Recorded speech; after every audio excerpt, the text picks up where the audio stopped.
Okay, with that, let's say a very good morning, a good afternoon to everybody, and welcome to our Wednesday Q&A based on Living Untethered Spiritual Awakening. Wherever you may be on our beautiful blue planet, I hope it's a nice day for you. So our intention today, we'd like to start off as always with an intention. And as we said in the beginning, we're keeping, without strict structure to it, but we're keeping the conversation, the Q&A, to do with the lineage that Michael Singer talks about all the time in all of his books. So Yogananda, Ramana Maharshi, Papaji, Meher Baba, that's kind of the lineage that he refers to all the time. It doesn't mean you can't go outside of that lineage, but that's kind of just the structure that we have in place. So for today's intention, I'm going to go back to Yogananda and two quotes from him that I'd really like to throw out and maybe deepen our experience and understanding. The first one, Yogananda said, "Your trials did not come to punish you, but to awaken you." And the second one, "Do your best and then relax. Let things go on in a natural way rather than trying to force them." And I'll speak for a moment on both of those. My own experience, that's really truthfully what I have to share with anybody is my own experience. In relation to the first part of that quote, "Your trials did not come to punish you, but to awaken you." Absolutely truthful in my own experience, my own case. Some of it, as I look back, seemed very painful. Moments certainly where I challenged the fact of just even being on the planet. And yet I really clearly see today all of it was almost like somebody was pushing me down the pathway. No, just take a look. What you're doing is not working. The mind, your whole philosophy, your whole belief system, your whole behavior, none of it is working. And that became very obvious to me. Sometimes I joke that I'm a slow learner because it took forever, it seemed, in human lifetime terms, for this Irish boy to get the message that the way that I was doing everything not only was not working, it was incredibly painful and it was full of suffering. And that suffering extended out beyond myself. It was certainly happening here, but everybody in my sphere of influence, family and friends, were getting drawn in. Example of that, I spoke with a young woman yesterday. Her brother-in-law is an addict and an alcoholic. I've actually worked with him. And he is in full-blown addiction mode right now. And what was fascinating talking to her was her interpretation of her pain. What am I doing wrong? What do I need to say to him? What is happening that he's not responding to me?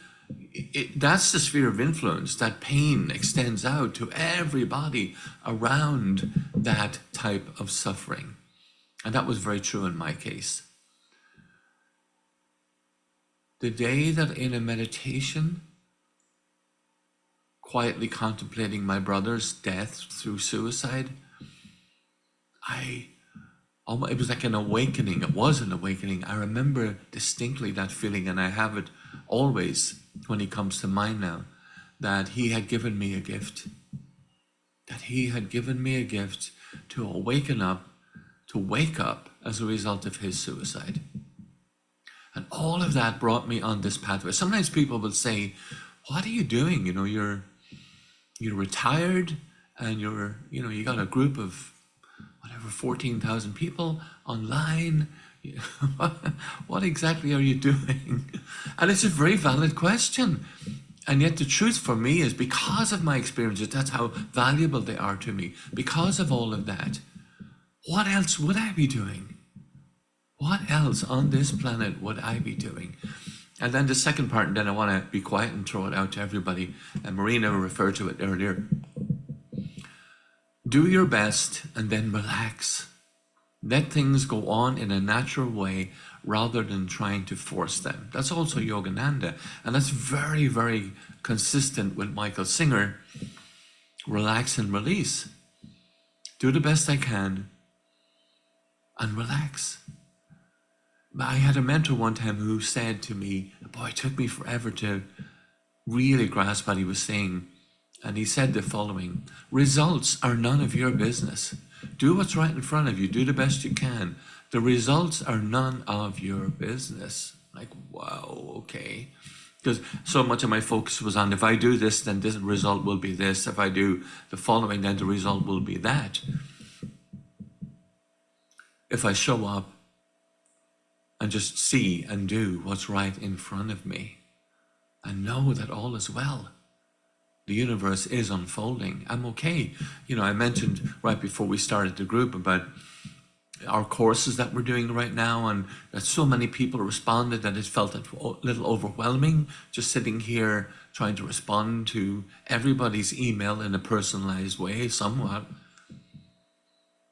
And just feeling that frustration one night at 11 o'clock at night, like, whoa, what am I doing? And that's when it came very clear to me. Just do what's right in front of you. It's okay. The result of where this goes is not important. And it's not only is it not important, the relevance of how it even unfolded came to me. How are you even here? How are you in a situation where Tim from the Temple of the Universe reached out and suggested that he and I should lead a course together? That happened just boom, like almost miraculously. That just unfolded. So then the challenge today is to allow the unfolding to continue.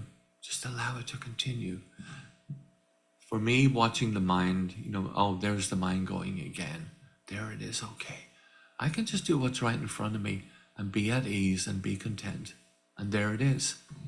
With that, I now want to open up to the group in general. So thank you for allowing me to share that, and the group is open.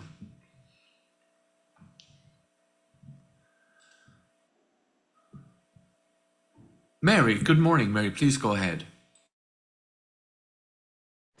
Thank you, and good morning. Well, there's no doubt about it that for me, when I see you, I know that that the path is clear for you, and the path is because of all your life experiences, which has been in the traumas on the trauma side.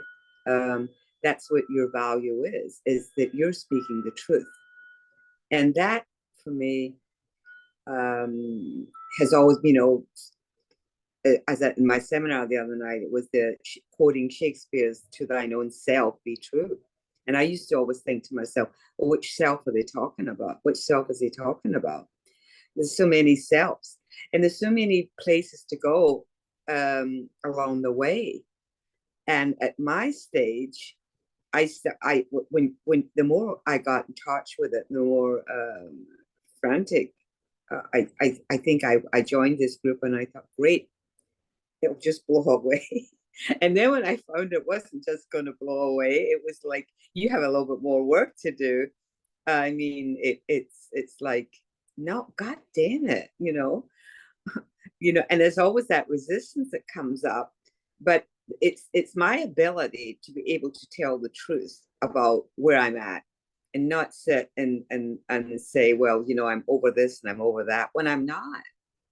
I'm actually got to the point where I thought, well, I'm so I really see that I'm not prepared to let things go, and I'm still hanging on to whatever it is I'm hanging on to, some pain that was coming up around the heart and soul, and it was very, very, very painful. And I listening to your meditation and your conversations and your no thing to do, I had to settle into what was there in front of me when I didn't want to, because do I want to go there again? No, I think I've been there more than most people. I don't think I need it anymore. And and like as you were saying, Michael Singer, the only way through this is to keep going and go through it. If they're there, then don't lie about it. They're still there. You're not over it. You're not floating on air yet. You're just where you're at. And so that's what I want to say about that. The path is not always like instantaneously flying out the window the minute you jump on and hear every, it's, even though I was admitting, I had to start to admit where I still hadn't really let go, that I was really still, and I am still. It's not like I'm over it, but the problem, the acceptance part, that to be where I was, to speak one's truth, is it's a bitch, because most people I know are not doing it. Not only me, but everybody else around me, and that's where, in fact, I did leave Scotland as soon as I could, because I was looking for something, some truth or something, because I didn't feel it was a great culture, but nobody was speaking. So I had to go out. So I really feel at this point, that's where I'm at. I'm telling the truth about where I'm at. Thank you. Thank you, Mary. Thank you, Mary. The one thing that really comes to mind, I shared before in the group a poster I had on the wall that showed an old style washing machine. I remember my mom and my grandma having it back in the 1950s, and the two ringers were up on top, and the clothes would go and you'd have to push them through the ringer. And the poster showed a little doll stuck midway through the ringer. The ringers, stuck in the middle. And the caption read, "The truth will set you free, but first it will put you through the ringer." Right? And that has been my truth as well. That absolutely has been the truth will absolutely set you free. And what's so difficult for many of us, I look back on my own, so much of it was shame based. And shame is a tough one to go to. Oh my gosh. Oh my gosh. And yet the more I share openly and honestly, again, you don't just go and share every tiny little detail with everybody, but there is a place where you can confide in a person that is of trust. And that's that allowing things to come forward. And Mickey says, relax first of all. I found it very difficult to relax until I was in sharing mode with somebody I absolutely trusted. Absolutely trusted. Then it can begin to bubble up and you're like, okay, here it comes. Allow it to be present. And sharing it is part of that releasing process for sure. And like you, Mary, this has been a long journey, being very openly honest about it. This has taken this boy a long time in this lifetime, put it in perspective.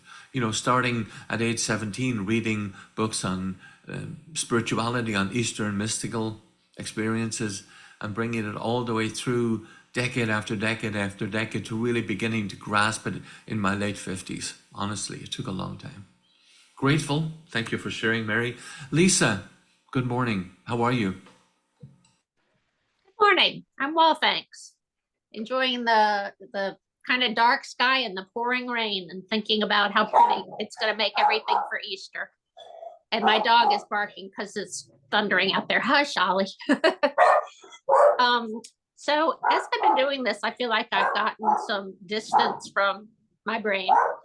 And now I picture what my brain is saying as, sorry, Ollie. I picture what my brain is saying as a little girl with her hands on her hips.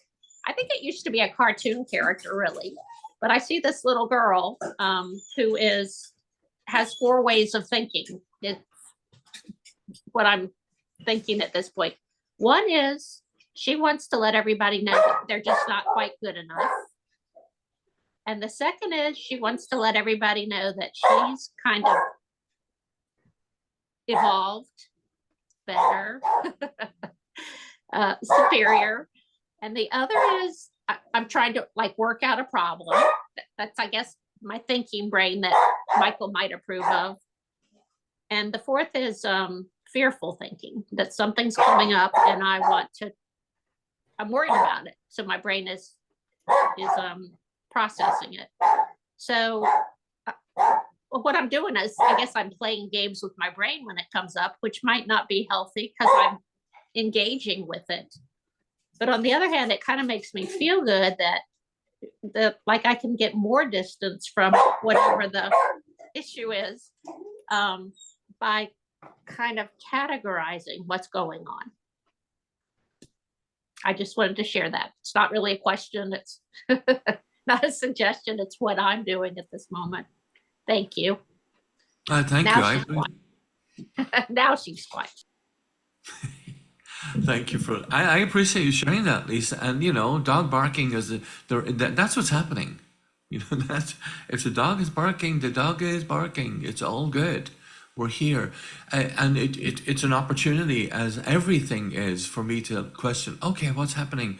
How am I responding to that? How am I responding to that? It's okay.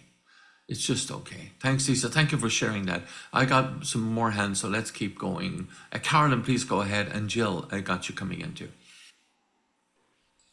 This communicating with the brain or dealing with the brain is kind of interesting to me. I was trying to just say, okay, brain, be quiet. But that's not working for me. So what I'm trying to do now is when I get that chatter in my brain is, and I think I've mentioned this before, to say, thank you, brain. I really appreciate this. And since I first shared this, it's now becoming almost automatic. It's like, oh, I had this worrying thought. Oh, okay. My brain thinks that this is something I need to worry about. Thank you so much, brain. I'm gonna set that aside right now. I have other things in front of me. So that just, just a little switch in how I was not appreciating my brain, because it does really, really, really good things. I mean, for planning, it's great.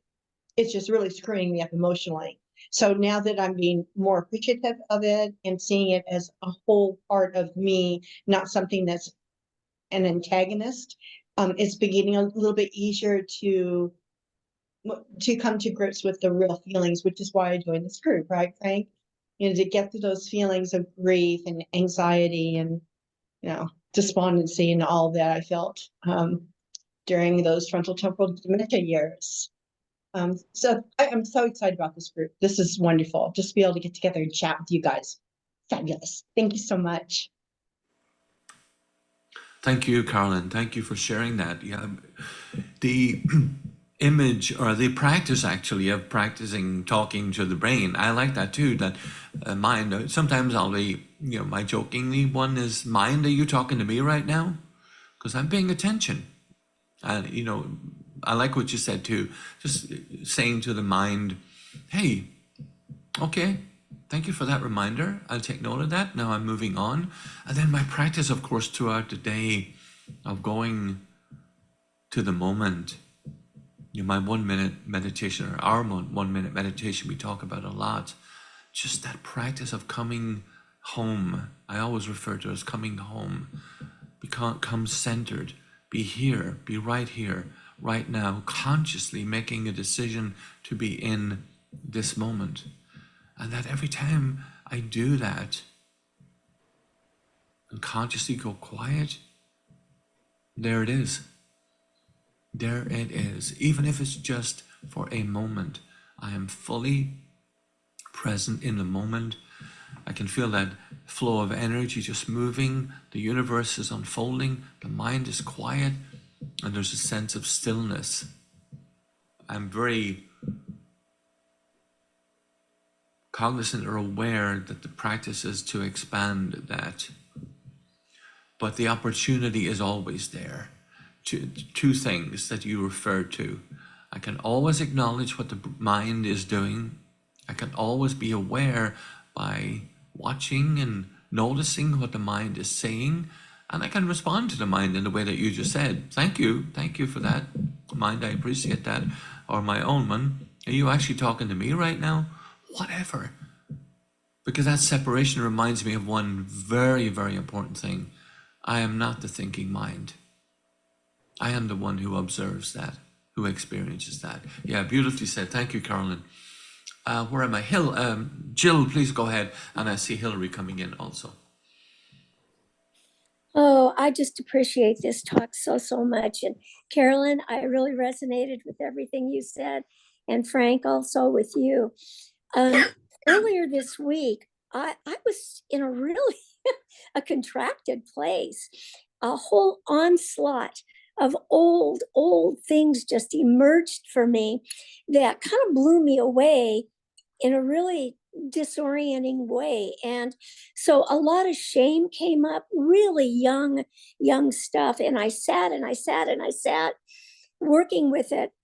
But it took me a good day and a half before my brain calmed down and before my whole system got really quiet. And so I was listening to Mickey this morning on a talk, and Frank, you kind of followed up with this. And what I came away from this morning was just this feeling of just self-compassion, because I have a tendency, I'm understanding, to kind of have a strong negative animus at times.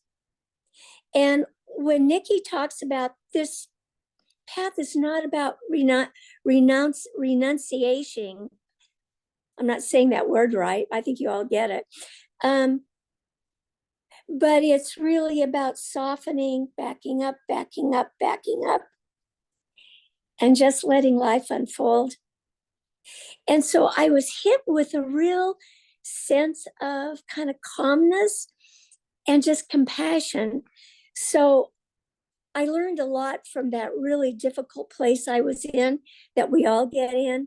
And I'm just grateful to be here. And I hope some of you are in the Tuesday group. I'm really looking forward to the meeting. Oh, good, Lisa, you are too. Awesome. So anyway, just blessings to all of you. And I'm really excited to just continue this path with everybody. Mwah. Hugs and kisses.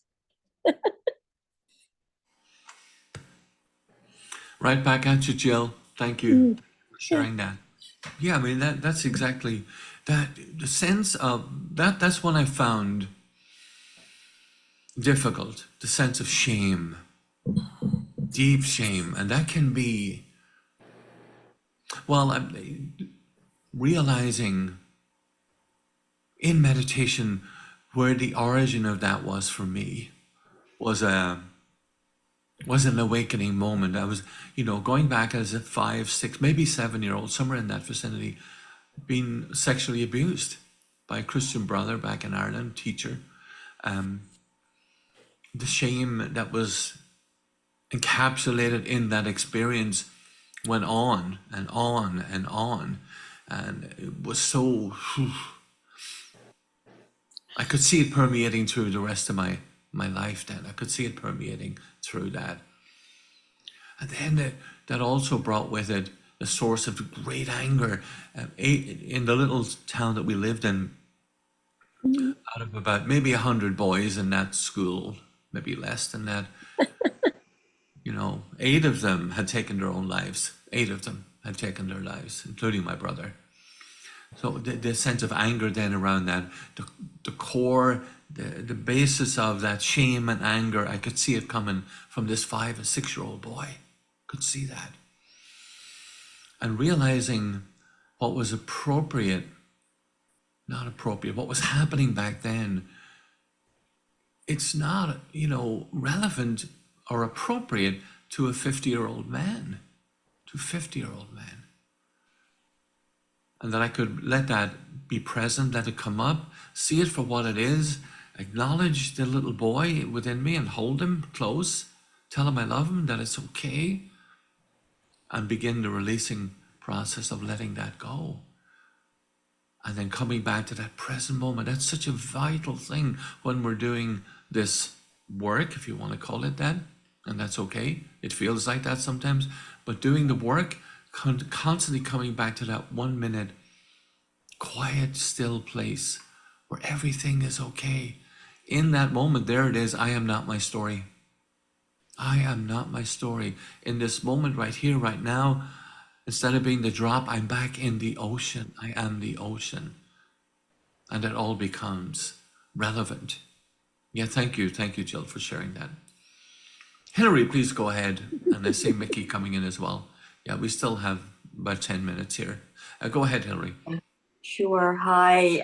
Yeah, Frank, I feel like so many things that come up are so connected to shame, and it does feel like when it comes up now, I'm so grateful to have this sense of welcoming it as an opportunity, like you talked about, as an opportunity to awaken instead of resisting it. I'm trying to, just welcome, just be that accepting, loving, welcoming for that shame, and let it be. And I remember all the way back in I don't know what year that was, but that what's his name was very popular. Bradshaw, remember him? And The Shame That Binds You. I remember reading all those books. And then Brene Brown recently with her shame. She's a shame researcher, and I read all her stuff. But there's something about this with Michael Singer about this not resisting, and just, and a lot of the spiritual teachers, and just allowing the shame to be felt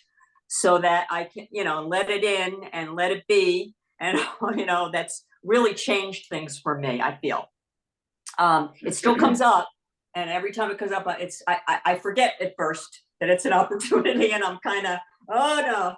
And then I just realize that, okay, this is a good opportunity to look at this, but it really takes you over when it first, sometimes when it first hits, that the shame, it's so powerful. But I was laughing at Lisa with her dog because I gauge, because I live alone, I gauge how well I'm doing by how I'm relating to the cat. Because the cat, I mean, it's so different than a dog, even, because they could care less. They care less, about anything. And it's just so funny to me. And all of a sudden I'll be writing, and the cat will scoot on me and kind of push my papers, and I'll feel this annoyance at first. And then I'm like, what is this annoyance about what's happening in life? This is what's happening right now. And this precious creature that I love so much is just being, a cat. And I have to laugh that it's a very strong, I realize where it's coming from. It's like what I want to happen. I want to get this written. And this is very important that I get these thoughts written, and, making what I want so important instead of, being able to accept what is. It's just astounds me how that occurs. And I have to be grateful to my cat too, as well. So as a teacher, but there was one other thing about the, it's this awareness lately of, like, what am I focusing on? When I'm in this constricted state of focusing on my thoughts and what things and what's what's my psyche and the things that I see and that are bothering me. And then I can always change that focus to what's watching, who's watching, who knows that, who's aware. And when I can change to that awareness, it just opens everything. It takes you from that constricted focusing on this little me to, to the centeredness that we talk about with being seated in the seat of self. And it's just amazing when that happens. Thank you all so much. I skipped something today because I wanted to be here so much. And I'm just so glad I did that. Thank you, Hillary. I'm smiling too. The cat reference, because cats are so mysterious and aloof. They're like, I couldn't care less really whether you're paying attention to me or not. It's like they're there, they're doing their thing. What you shared too, that the shame again, just to kind of put a little cap on, not a cap, but to finalize my own sharing on the shame. John Bradshaw, yeah, for sure. The shame that binds you and the family would open some very big doors for me. That was a beginning of, maybe you could actually talk about this. Maybe you could bring it out into the open and begin conversing. I met a friend from that old school in New York. We were both probably in our 40s when we met again. I hadn't seen him in all that time. In an Irish bar in New York, sitting down and talking, reminiscing with him. And I can remember him just slamming the counter with his fist over and over and over again, referring to that particular Christian brother, saying, "That man ruined my life." And I'm like, whoa, you know, that realization, he had held on to that entire time. You know, 40 years later, 50 years later, that was still relevant. And that not only was it relevant, it was impacting. It was vicious, virally, I could see it and feel it right there, how deeply it was impacting his life. And then the realization, this is going on for me too.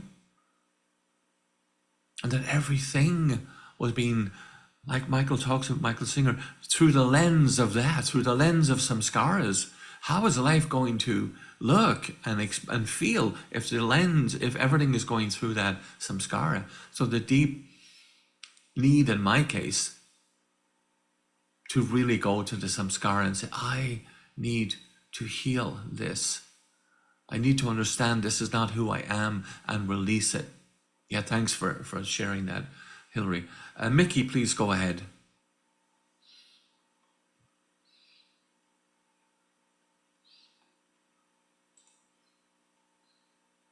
You need to unmute, Mickey. Sorry, I was trying No, to you are. find We a got you. place Yeah, we where got you. I Perfect. Thank you. had some Hi. Can you see?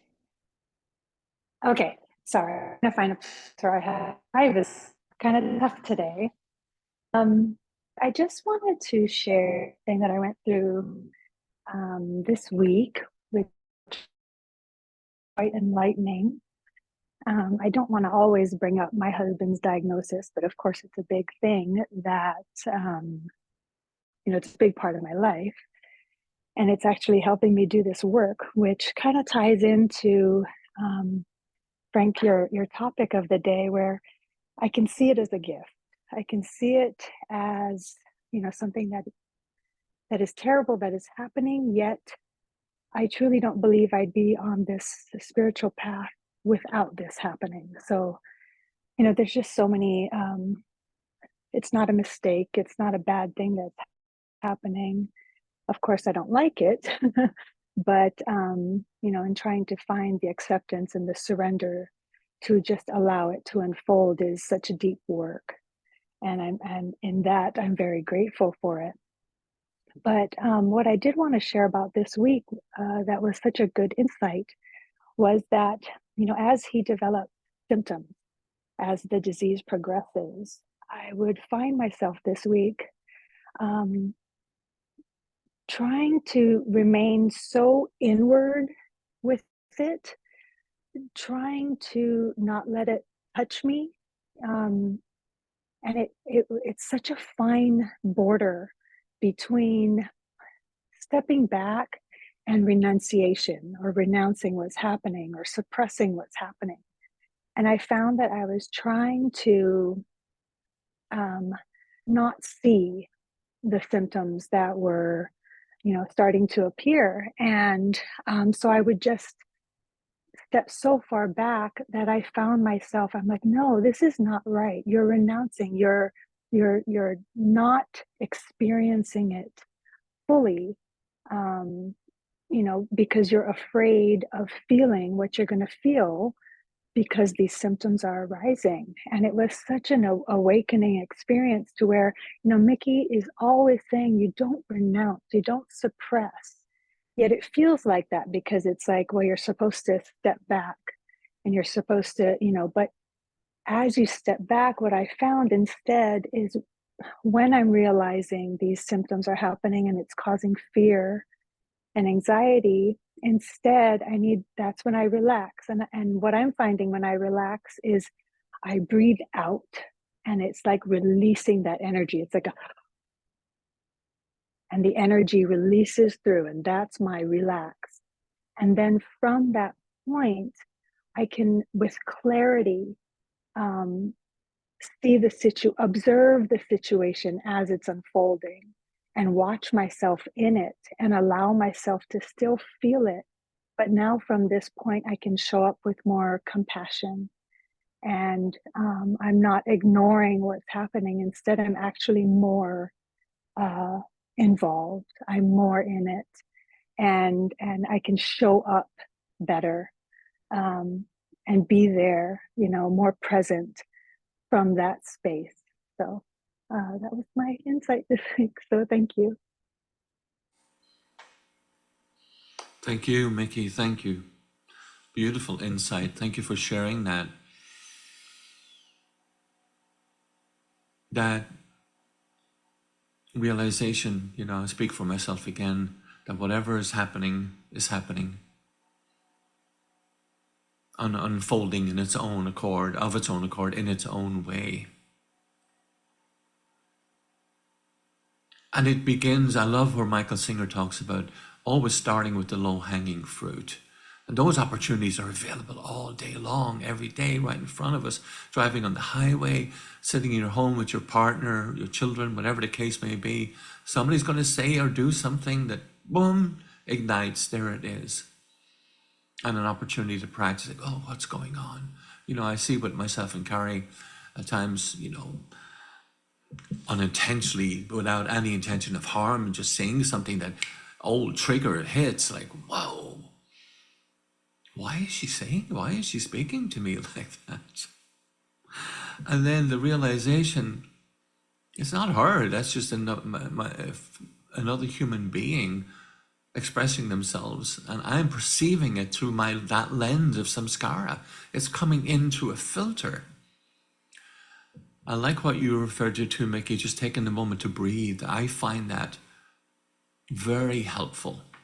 I do a lot of just simple breath counting. That old adage that I heard most of my life, before you say something, count to 10. That was an old thing we were told as kids. And I see the value in that today. It may not even be 10. It's just if I go quiet and go, let me count 1, 2, 3, and breathe out now. It's different now. In that moment, it's different. I've chosen to come back beyond, go behind, exactly what Mickey talks about. Take that precious moment to see the samskara, see the filter that it's coming through. Many times that leads me then to go back to my wife in my case and say, hey, I just got triggered there. And I'm realizing it's not you. It's not anything that you're saying. It's old stuff. Thank you for being who you are. Thank you for allowing me to express it in this way. And those opportunities are always available. And I see in your case, Mickey, we're talking much deeper, way higher up on the tree. You're dealing with high hanging fruit. It's way up there, what you're talking about. And yet the principle is the same. Whatever's happening is happening. I am here, right now. So I want to say thank you, everybody, for being here. Like I said, today we had to limit it to 40 minutes. Normally we can go a little bit longer, but I certainly appreciate everybody being here. Thank you for your sharing today. And we'll put this up on YouTube. It'll be available probably later on this evening or first thing tomorrow.